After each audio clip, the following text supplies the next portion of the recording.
Welcome back to the Real News Network. I'm Paul Jay in New York City. Now joining us again is Jeff Madrick. He's the author of Age of Greed, The Triumph of Finance and the Decline of America, 1970 to present. And you have a long list of credentials.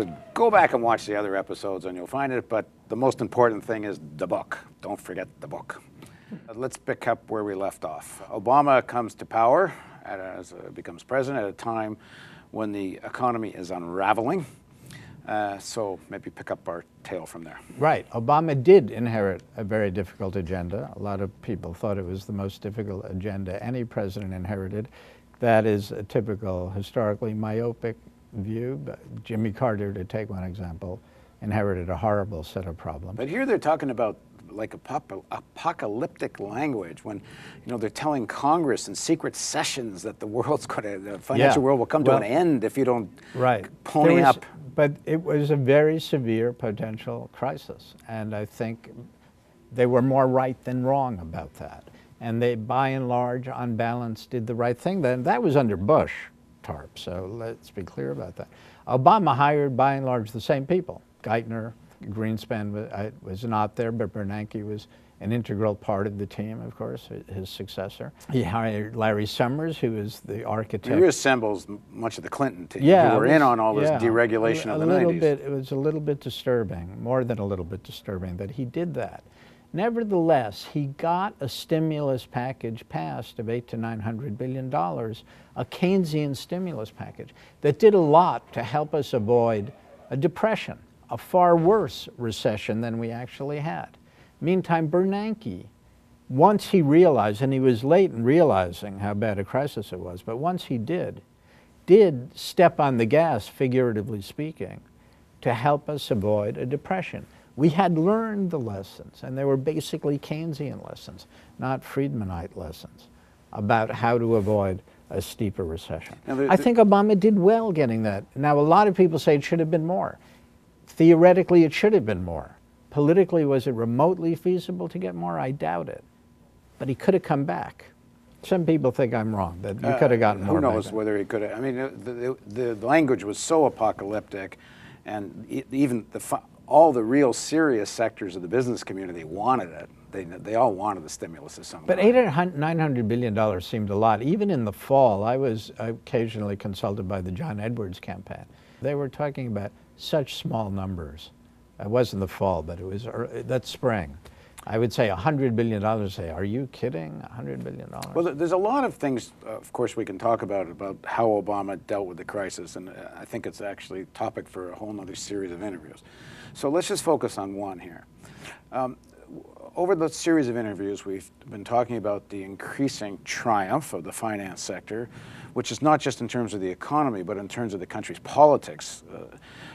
How does that play out in the Obama years? Because, you know, you look in 08, 09, you know, the language of that, you know, I remember the news we cover, we're all socialists now. I mean, everybody wanted the government to come intervene, and the world as we know it's coming to an end.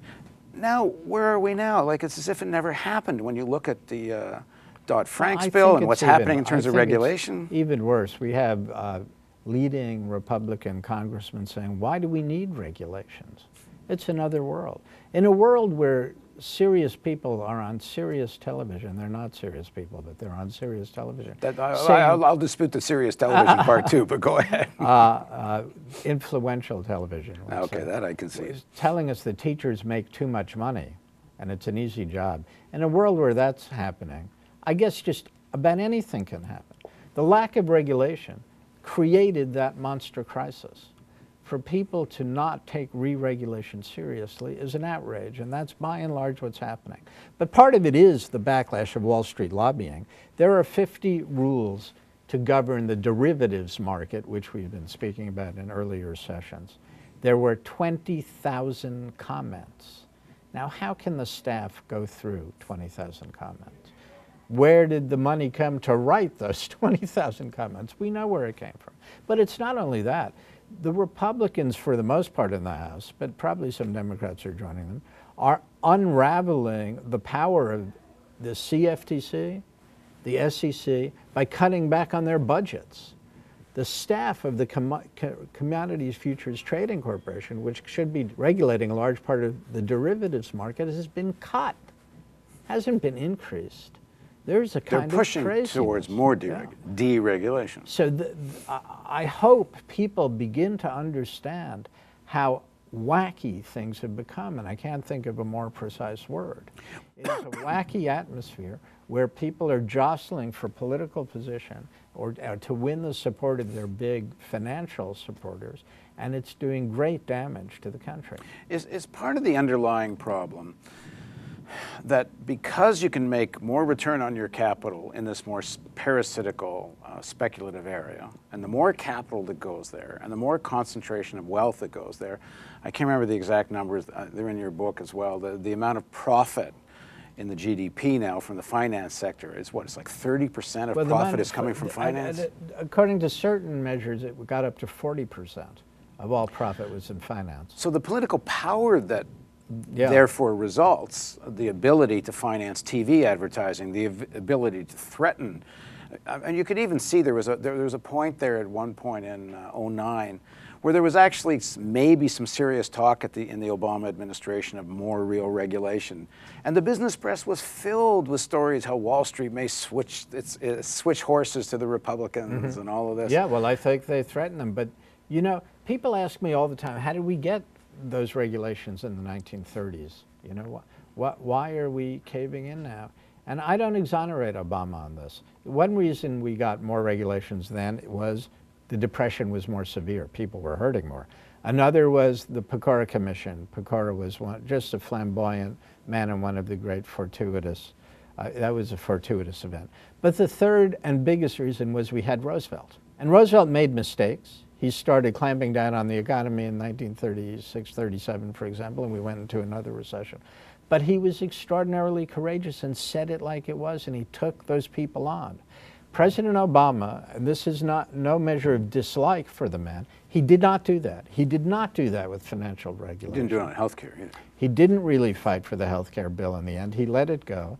He's not a fighter, and we need a fighter. And I don't even know exactly what he believes. I think he believed, he talked about how they got financial re-regulation done.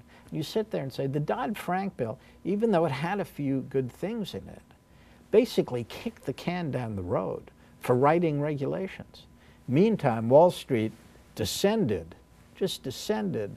People, the head of the FCIC told me the other day, the Federal Crisis Inquiry Commission, you cannot imagine how they were bombarded by Wall Street lobbyists and analysts and specialists. And there's no politicians willing to really take on the power that kind of money has in influencing the outcome of elections. Well, I guess not, unless you're maybe Franklin Delano Roosevelt, but that's my point. Leadership could make a difference.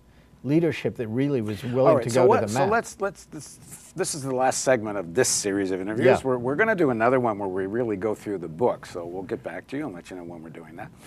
But what are we supposed to do? The rest of us who aren't on the, controlling the bubbles and making so much money out of the bubbles. Well, and let me just ask you something specific. Yeah. When President Obama was introducing health care reform, whether he believed it or not, he made the argument that you can't control the healthcare sector unless there's a public option. Now, in the end, I don't think he had the courage of his conviction, or he never really had the conviction. Whatever, he gave up on the public option, but the argument's rather interesting, that only through a public option can you control a sector of the economy. So if it was true for healthcare, why isn't it true for finance? Why is, if you're not going to win any of these big regulations fights with Wall Street because they just overwhelm you. Should there be some demand on the part of the people that we need a public option for finance? So you're too big to fail. The hell with you. Go fail because we got a public option. Well, some people would argue Fannie Mae and Freddie Mac were our public But they kind of gave up on that. They privatized Well, they mostly. privatized them, and worse than that, they had some leaders who, were prone to corruption, let's put it that way. But they did not cause this crisis. I don't want to in any way imply that. I never thought about that. I guess even I would be a little bit nervous about federal government being the financier. But of course, as the guarantor... Except they are. of They are the financier. savings accounts. They are the financier. They put the money into the same Yeah, banks that caused the crisis. They are the financier. We could have a long discussion, but I need more preparation. Okay, that's fair enough. I do think, however, sometimes, often when I give talks, people say, okay, what can we do? Or, I guess this book should have a happy ending. What's the happy ending? And I say, maybe the point of this book is not to have a happy ending, because Americans tend to think we will muddle through and be okay. We tend to believe in our future, even though occasionally we have moments of pessimism, even Americans. We tend to believe that's how our history always worked. It did not work that way. There were points of time when we had to get together as a nation to make tough decisions, to force people to sacrifice. Sometimes we never made those decisions. Sometimes we made them too late. Sometimes we made them not very well. Take the case of the abolition of slavery, for example.